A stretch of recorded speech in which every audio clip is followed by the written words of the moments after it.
A wave of protests has spread through Nigeria as citizens call for the disbandment of the Special Anti-Robbery Squad, a unit of the Nigeria police.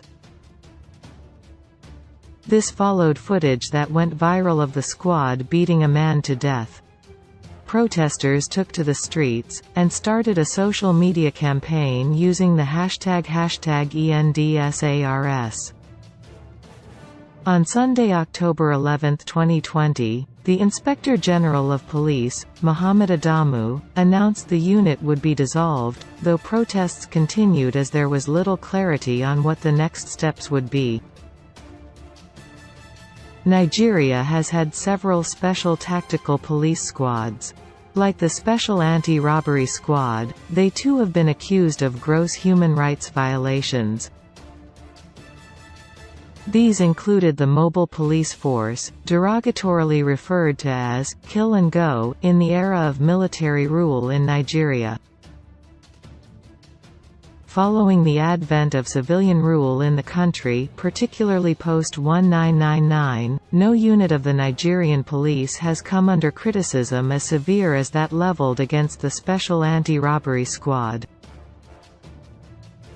Lanre Akutiyo explains the unit's origin, mandate, achievements and governance structure, and why disbanding it falls short of what needs to be done to end bad policing in Nigeria. Why was the squad formed? What was its mandate? The squad was established nearly 3 decades ago as a special unit of the Nigerian police dedicated to the fight against highly violent crimes such as kidnapping and armed robbery. There are various versions about the origins of Special Anti-Robbery Squad. One is that it was pioneered by a retired commissioner of police, Simeon Danladi Midenda in 1992. But the Nigeria police had, in fact, had an anti-robbery unit prior to the establishment of the squad. At the time of its establishment, Special Anti-Robbery Squad was given the authority to operate covertly with operatives in mufti and in unmarked vehicles. Their operations were initially akin to undercover police agents who operated to complement the efforts of the conventional police in tackling violent crimes. But, over time, their identity and activities became more conspicuous and disturbing. It soon became clear that they were using high-handed treatment of suspects. In recent years, evidence has emerged that they have used extrajudicial methods to clamp down on suspected perpetrators of Internet fraud, otherwise known as Yahoo Boys. Over the past 7 years, the Special Anti-Robbery Squad has become notorious for extrajudicial killings, unlawful arrests and extortion, among other illegal activities.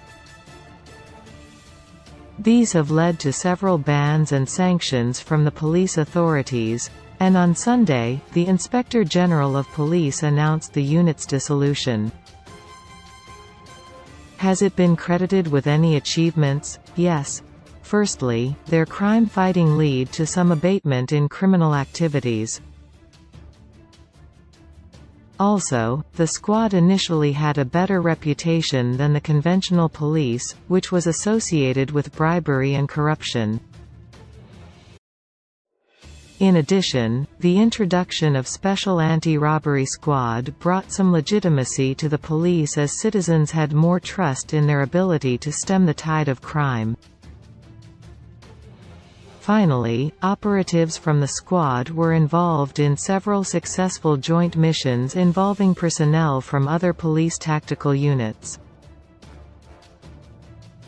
Why the special units? Globally, special tactical units are often established to carry out certain mandates in law enforcement.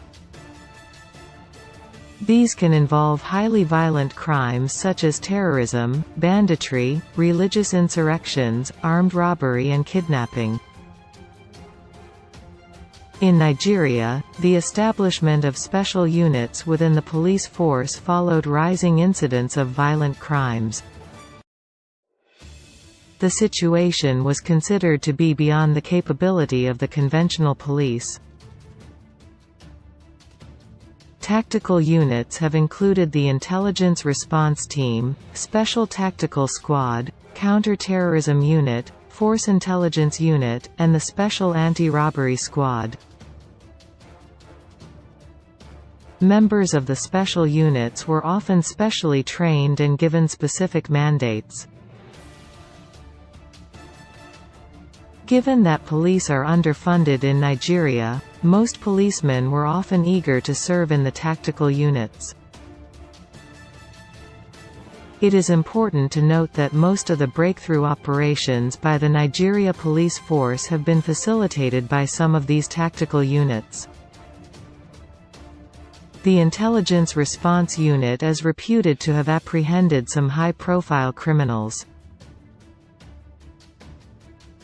These have included the arrests of notorious kidnap ringleaders like Chukwudi Onwumadike, aka Evans, and Bala Hamisu, aka Wadume. What about governance? Can structures be strengthened? As an institution, the Nigeria Police Force is subjected to both internal and external monitoring mechanisms. The Ministry of Police Affairs, Police Service Commission and the Nigerian Police Council serve as external monitors. Internally, police activities are monitored by the Human Rights Desks and the X Squad, which is an internal anti-graft unit of the police. Special Anti-Robbery Squad, and other tactical units, are integral parts of the Nigeria Police Force and are under the command of the Inspector General of Police.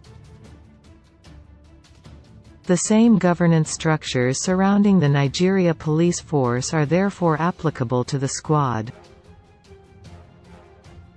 But both the internal and external oversight mechanisms have proven to be grossly inadequate given the incessant violations of human rights and overbearing nature of the Nigeria Police Force. Will disbanding the unit solve the problem? The dissolution of the squad will send a warning signal to other tactical squads.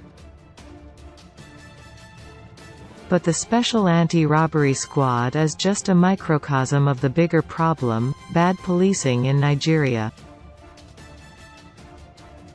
Its dissolution will barely scratch the surface. The dissolution is only part of the solution, as operatives from the squad were and will always be members of the National Police Force.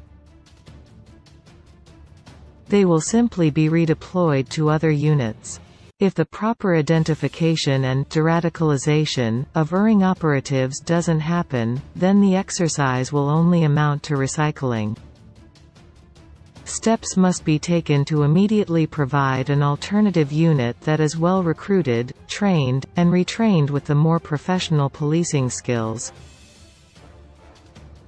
Also, the petitions against former operatives of the squad should be followed up to ensure that culpable people are brought to book. Lastly, the new tactical unit, and by extension the entire police force, should be more transparent and they should be accountable for their operations. In addition, the following measures could be taken to address the perennial crises of law enforcement as far as the squad and other tactical units of the police are concerned.